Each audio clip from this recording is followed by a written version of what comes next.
আজকের ভিডিওটা নিয়ে চলে এসেছি একটু অন্যরকম একটা মিনি শর্টস। বেরিয়ে পড়েছি পাকুড়িয়া মন্দিরের উদ্দেশ্যে।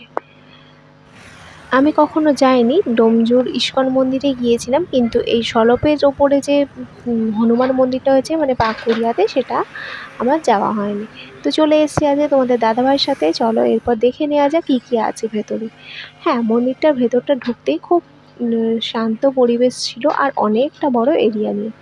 এই যে ঢুকতেই এত বড় একটা গেট, খুব সুন্দর গ্রিলের কারুকার্যটা করা, ময়ূর দিয়ে আকাশ, খুব সুন্দর লাগছিল। এরপর আমরা আস্তে আস্তে উঠে যাবো ওই মন্দির প্রাঙ্গণে। চলো দেখতে থাকো ভিডিওটা স্কিপ না করে। আমার তো বেশ ভালোই লেগেছে। যারা হাওড়া থেকে দেখছো অবশ্যই কিন্তু এই মন্দিরটা একবার দেখে আসতে পারো।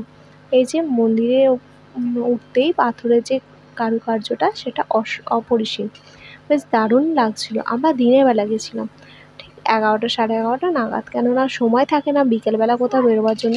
আর ওই বৈশাখ মাস পড়তে না পড়তে জানোই তো কিরম ঝড় বৃষ্টি হবে, সেই জন্য আমরা বৈশাখ মাসের আগেই আমরা ঘুরে চলে এসেছি। তো এখানটা খুব সুন্দর, আর ভেতরে কিন্তু ক্যামেরা অ্যালাউ নয়। এখানে রাম মন্দিরের রাম ঠাকুরের অনেক ছবি আছে, হনুমান বজরংবলী অনেক কিছু আছে।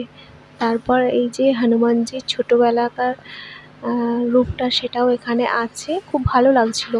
আর আমরা যেদিন গেছিলাম এখানে একটা সন্ধেবেলার দিকে অনুষ্ঠান হবে বলছিল, যার কারণে এখানে ফুল দিয়ে অনেক সাজানো হয়েছিল। তোমাদেরকে যতটা পেরেছি শেয়ার করেছি। টাটা।